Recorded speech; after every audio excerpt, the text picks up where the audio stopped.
Saudamos a todos os amigos, amigas, irmãos e irmãs com a graça e a paz do Senhor Jesus. Aqui nos encontramos para juntos estudarmos a Bíblia. Ficamos felizes por estarmos com vocês, agradecidos a Deus por mais este momento que Ele nos concede.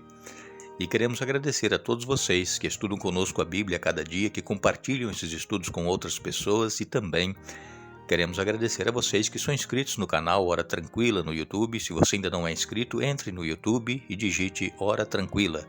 Ali vai aparecer o nosso canal, inscreva-se, está em letras vermelhas, inscrever-se, clique ali e já estará inscrito.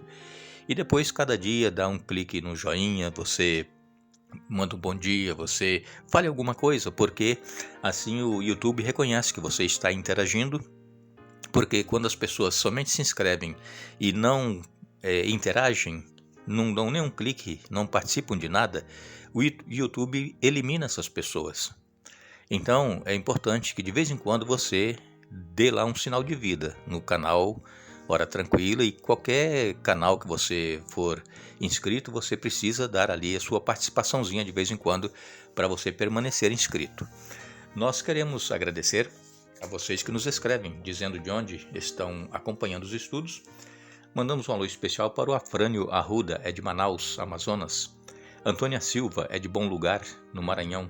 Neuza é de Vilhena, Rondônia. Érica Elizabeth é de Alta Floresta, no Mato Grosso. Marilena Cunha de Almeida, de Santo Amaro, São Paulo. Roseli Menezes é de Areia Branca, em Sergipe. E todos os demais que nos acompanham, nós agradecemos e mandaremos sempre alô para vocês. Iremos orar. Senhor nosso Deus e Pai que estás nos céus, aqui estamos agradecidos diante da Tua presença, pela vida, por este dia, por estes momentos que nos concede para estudarmos a Tua Palavra. Pedimos a presença, a iluminação do Teu Espírito Santo para entendermos a Tua Palavra e colocá-la em prática em nossa vida. Abençoa todos aqueles que nos pedem orações e que passam por momentos difíceis em suas vidas, que não desanimem, que permaneçam confiantes em Ti, e com certeza, muito em breve receberemos das Tuas mãos o galardão da vida eterna. Nós te pedimos agradecidos em nome de Jesus. Amém.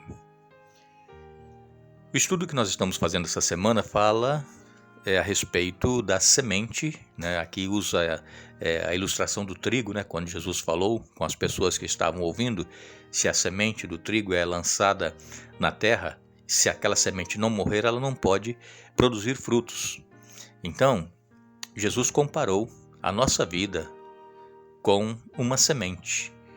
Precisamos morrer para o eu, ouvir a voz de Deus, ter uma mente transformada para podermos frutificar para o reino de Deus. Então nós precisamos abrir mão dos nossos desejos, daquilo que nós gostamos de fazer e que nos afastam de Deus, porque se nós dizemos que somos filhos de Deus ou que somos membros da igreja, mas nós não mudamos o nosso modo de viver, nós não morremos para o mundo e continuamos fazendo as duas coisas, querendo agradar a Deus e também fazer as coisas que agradam o nosso íntimo, né? O nosso desejo carnal. Então nós precisamos mortificar esse desejo. O apóstolo Paulo ele já dizia que ele esmurrava o corpo dele, né? Porque o que ele queria fazer, ele não fazia, mas as coisas que ele não queria são as coisas que ele fazia. E isso acontece com a maioria de nós seres humanos, é a nossa tendência pecaminosa que nós herdamos desde quando Adão e Eva pecaram. Já vem no nosso gene essa tendência maligna, mas pelo poder de Deus nós podemos ser transformados. É por isso que cada um de nós precisamos conhecer a Jesus e aceitá-lo em nossa vida e caminhar com Ele, porque se nós não fizermos isso, nós iremos viver esta vida aqui, iremos perecer e depois sermos destruídos no juízo final pelo fogo eterno. E nós não fomos criados para morrer, nós fomos criados para viver eternamente. Então é hora de nós meditarmos como é que nós estamos vivendo a nossa vida espiritual, se nós estamos buscando a Deus cada dia em nossa vida, se nós estamos caminhando com Ele, ouvindo a voz dEle, fazendo a vontade dEle, e aí nós saberemos que estaremos caminhando com Jesus e nos encontraremos com Ele muito em breve. Nós então, hoje vamos falar um pouquinho sobre a disposição que nós deveremos ter para ouvir a voz de Deus. Porque muitas vezes nós ouvimos Deus falar conosco, mas nós continuamos fazendo aquilo que agrada o nosso coração. Nós não fazemos aquilo que Deus está falando conosco. Nós nos lembramos de quando Ana teve Samuel, ela pediu a Deus esse filho e Deus concedeu. Ela era estéril, e Deus ouviu a oração dela e ela teve um filho. E ela disse: se eu tiver o filho, eu vou dedicá-lo ao Senhor, eu vou criá-lo aqui na tua casa. E ela fez isso. Quando Samuel foi desmamado, ela levou o filho para o templo onde estava o sacerdote Eli. E então ela disse: olha, por esse menino aqui eu orava aquela vez que você pensou que eu estava bêbada, conversando sozinha aqui dentro. Era por esse menino. E você disse que Deus havia ouvido a oração e que eu teria o filho. Aqui está, eu prometi-lhe para o Senhor e ele vai ficar aqui na casa do Senhor.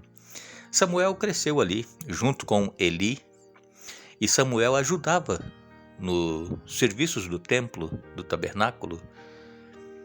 E quando certa noite Samuel estava deitado, dormindo, ele ouviu aquela voz o chamando: Samuel, Samuel. E ele pensou que fosse Eli. E ele correu lá onde ele estava deitado e disse: você me chamou? Ele disse: não, eu não te chamei, vai deitar. Ele se deitou, a segunda vez a voz chamou, ele correu para Eli, e ele disse: não, vai deitar. E a terceira vez a voz chamou, e ele voltou para Eli: você está me chamando. E aí Eli entendeu que era Deus que estava chamando Samuel, criança ainda, juvenil. E Eli disse para Samuel: olha, se você ouvir mais uma vez a voz, diga: fala, Senhor, porque o teu servo ouve. Disposição para ouvir. Quantas vezes nós temos falado isso para o Senhor? Fala, Senhor, porque o teu servo ouve, a tua serva ouve. Às vezes não é o que nós queremos ouvir, irmãos, porque nós queremos ouvir somente às vezes coisas boas, agradáveis, que soa bem aos nossos ouvidos, que massageia o nosso ego. Às vezes nós queremos somente isso, mas nós temos que nos lembrar que os cristãos passarão por lutas. Jesus mesmo disse: se ele foi perseguido, também iriam nos perseguir. E se Jesus sofreu, nós também iremos sofrer. Só que ele disse: olha, tenham bom ânimo, eu estou com vocês. Essa é a promessa que nós temos, é a certeza. Mas o problema é que nós não queremos ouvir a voz de Deus e também não queremos passar pelo crisol, não queremos passar por um sofrimento. E Deus então falou com Eli, com Samuel, melhor dizendo. Deus falou tudo o que iria acontecer na casa de Eli. Sabe por quê, irmãos? Eli era sacerdote. Os filhos de Eli, Hofni e Finéias, eles ajudavam no serviço do templo, só que eles faziam a vontade deles, o desejo deles. Eles não estavam fazendo a vontade de Deus no serviço que era para ser realizado no tabernáculo. Era um serviço sagrado. E às vezes, irmãos, nós cristãos, nós também estamos deixando os nossos filhos viverem a vida como eles querem viver. Nós não estamos corrigindo quando eles erram, tentando mantê-los no caminho do Senhor. E é por isso que tantos pais hoje choram, reclamam, lamentam porque os filhos estão assim, estão longe do caminho do Senhor. Quem sabe aconteceu com seus filhos como aconteceu com os filhos de Eli. Eu vou ler alguns versículos para vocês aqui da 1 Samuel capítulo 2, a partir do verso 12. Olha aqui. Os filhos de Eli eram homens perversos, que não tinham nenhuma consideração pelo Senhor, nem por seus deveres de sacerdotes. Cada vez que alguém oferecia um sacrifício, vinha um servo do sacerdote com um garfo grande de 3 dentes, e enquanto a carne do animal sacrificado ainda estava cozinhando, o servo colocava o garfo na panela, no tacho ou no caldeirão e exigia que tudo que viesse com o garfo fosse entregue aos filhos de Eli. Assim eles tratavam todos os israelitas que iam adorar em Siló. Às vezes o servo chegava antes mesmo que a gordura do animal fosse queimada no altar, exigindo: não dê a carne cozida, mas sim a carne crua, para que o sacerdote a asse. Se o homem que oferecia o sacrifício dizia: leve quanto quiser, mas antes é preciso queimar a gordura, o servo retrucava: não, entregue a carne agora, ou eu a tomarei à força. O pecado desses homens era muito sério aos olhos do Senhor, pois eles tratavam com desprezo as ofertas para o Senhor. Samuel, porém, embora ainda fosse apenas um menino, servia ao Senhor. Ele usava uma veste de linho semelhante à do sacerdote. Cada ano sua mãe lhe fazia uma pequena túnica e levava quando ia com o marido oferecer o sacrifício anual.